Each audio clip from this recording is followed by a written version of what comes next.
Assalamualaikum warahmatullahi wabarakatuh. Perkenalkan, nama saya Falanova Audi dari kelas 2G BKPI UIN Raden Intan Lampung.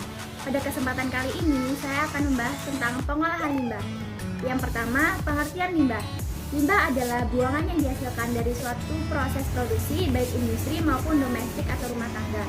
Limbah merupakan bahan pembuangan tidak terpakai yang berdampak negatif bagi masyarakat jika tidak dikelola dengan baik. Di mana masyarakat bermukim, di sanalah berbagai jenis limbah akan dihasilkan. Yang kedua, ada macam-macam limbah. Yang pertama, limbah padat. Jenis limbah yang satu ini merupakan hasil dari kegiatan industri hingga aktivitas domestik yang berbentuk padat. Beberapa di antaranya adalah kertas, plastik, serbuk kayu, serbuk besi, kain, dan masih banyak lagi. Yang kedua, limbah cair. Limbah cair biasanya dihasilkan dari berbagai macam cara.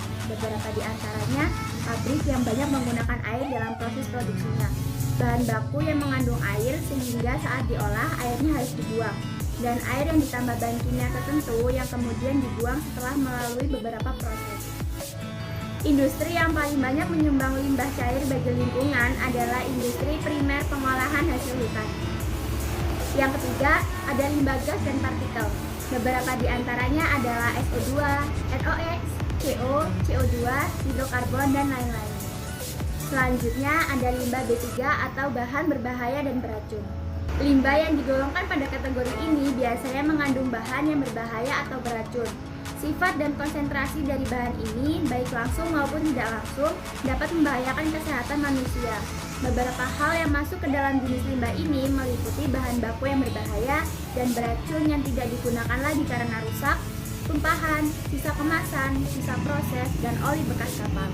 Limbah B3 ini biasanya mudah terbakar, mudah meledak, bersifat reaktif, beracun, menyebabkan infeksi dan korosi.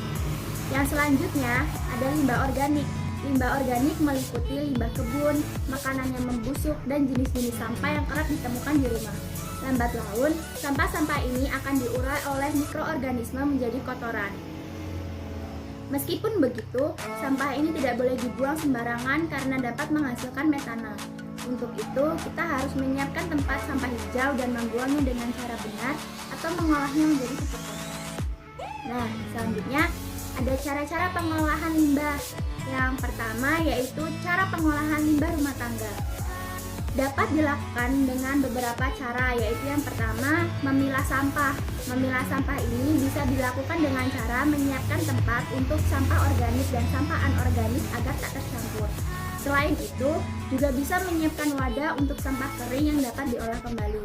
Biasanya di tempat umum pun diberlakukan kategori sampah tersebut yang ditandai dengan warna tempatnya. Setiap warna tempat sampah ini memiliki arti yang berbeda. Yang kedua, yaitu memanfaatkan sampah organik. Setelah dipisahkan, sampah organik bisa kita manfaatkan untuk berbagai hal. Kita bisa mengolahnya menjadi pupuk kompos untuk berkebun. Selain itu, juga bisa menjadikannya pakan ternak atau bahkan menyumbangkannya kepada pihak yang membutuhkan. Yang ketiga, mengolah sampah anorganik. Sampah anorganik kering dapat kita olah menjadi sesuatu yang bisa dimanfaatkan lagi. Misalnya, botol untuk tempat alat tulis, pot tanaman, atau tempat lainnya. Kita pun bisa mengumpulkannya kemudian menyerahkannya ke bank sampah. Yang keempat, dengan cara mengganti alas sampah. Kebanyakan orang melapisi tempat sampahnya dengan menggunakan plastik dengan tujuan mempermudah saat pembuangan nanti. Namun, secara tak disadari, hal tersebut malah membuat sampah plastik menjadi lebih banyak, mengingat jenis plastik merupakan sampah yang sulit diuraikan. Jadi, solusinya adalah mengganti alas sampah dengan koran ataupun kardus. Yang kelima, meminimalisir penggunaan plastik. Ada kaitannya dengan cara pengolahan limbah rumah tangga pada poin sebelumnya, bahwa kita sebaiknya lebih bijak dan meminimalisir penggunaan plastik. Seperti halnya gerakan diet kantong plastik yang akhir-akhir ini banyak dijalankan masyarakat, merupakan hal nyata peduli kita terhadap lingkungan. Hal tersebut diharapkan agar masyarakat mau membawa kantong belanja sendiri yang dapat digunakan berulang kali. Selain belanja dengan membawa kantong kain atau goodie bag, biasakan untuk membawa alat makan ataupun tumbler pribadi untuk mengurangi banyaknya sampah atau limbah rumah tangga. Dan yang terakhir, mengelola sampah berbahaya. Seperti apakah sampah yang berbahaya itu? Sampah yang berbahaya merupakan jenis sampah yang mengandung bahan kimia, seperti halnya baterai ataupun sisa botol dan tempat tinta. Kita tidak bisa membuang sembarangan sampah tersebut karena akan mencemari lingkungan. Solusinya adalah dengan memisahkannya, kemudian menyerahkannya ke pusat daur ulang sampah dan dapat mengelolanya dengan benar. Selain itu, sampah bekas barang elektronik pun kita dapat serahkan ke toko atau perusahaan yang memproduksinya untuk dimanfaatkan maupun didaur ulang menjadi hal yang lebih bermanfaat. Selanjutnya ada pengolahan limbah padat. Pengolahan limbah padat ini bisa dilakukan dengan beberapa cara, yaitu yang pertama dengan cara penimbunan. Terdapat dua cara penimbunan sampah yang umum dikenal, yaitu metode penimbunan terbuka atau open dumping dan metode sanitary landfill. Pada metode penimbunan terbuka, sampah dikumpulkan dan ditimbun begitu saja dalam lubang yang dibuat pada suatu lahan, biasanya di lokasi tempat pembuangan akhir atau TPA. Namun, metode ini mempunyai dampak negatif loh. Di lahan penimbunan terbuka, berbagai hama dan kuman penyebab penyakit dapat berkembang biak. Gas metana yang dihasilkan oleh pembusukan sampah organik dapat menyebar ke udara dan menimbulkan bau busuk serta mudah terbakar. Cairan yang tercampur dengan sampah dapat merembes ke tanah dan mencemari tanah serta air. Bersama rembesan cairan tersebut dapat membawa zat-zat yang berbahaya bagi kesehatan dan lingkungan. Yang kedua ada insinerasi. Insinerasi adalah pembakaran limbah padat menggunakan suatu alat yang disebut insinerator. Kelebihan dari proses insinerasi dalam volume sampah berkurang sangat banyak, bisa mencapai 90%. Selain itu, proses insinerasi menghasilkan panas yang dapat dimanfaatkan untuk menghasilkan listrik atau untuk memanaskan ruangan.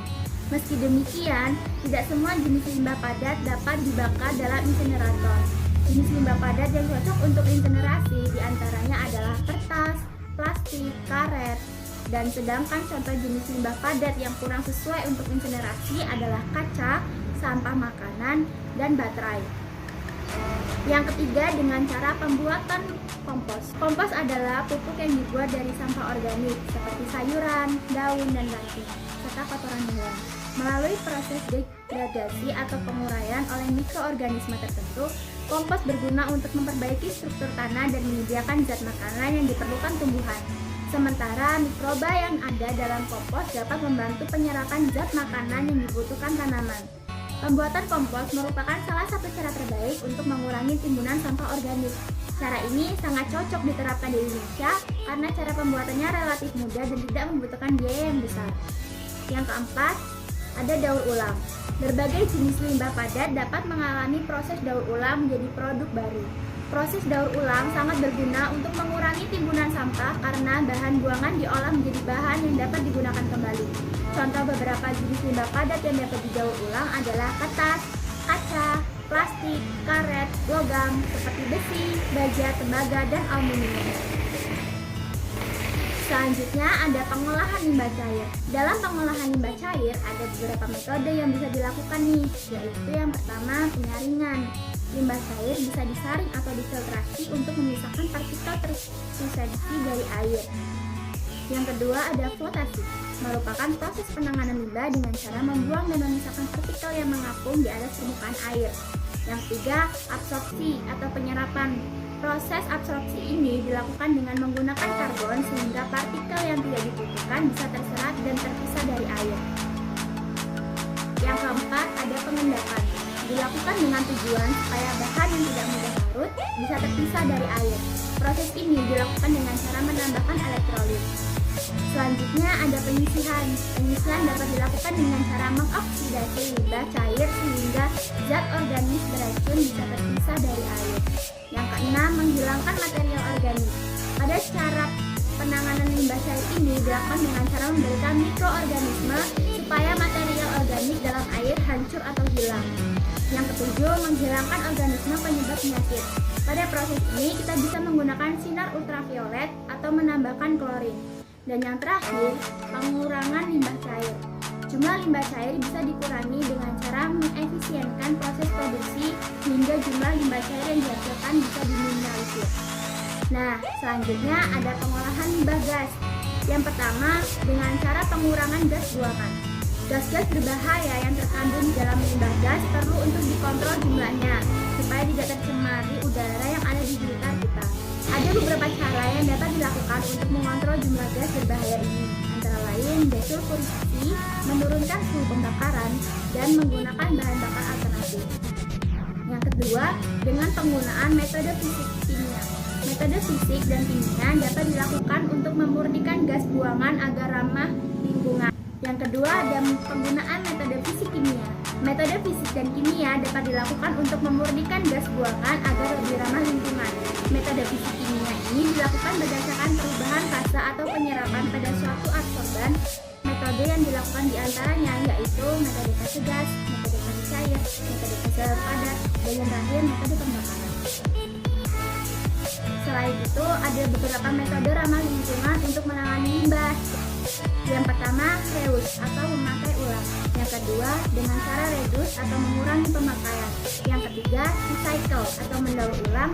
Yang keempat, replace atau mengganti. Dan yang kelima, repair, memperbaiki. Nah, berikut ini ada beberapa contoh video dalam mendaur ulang sebuah limbah.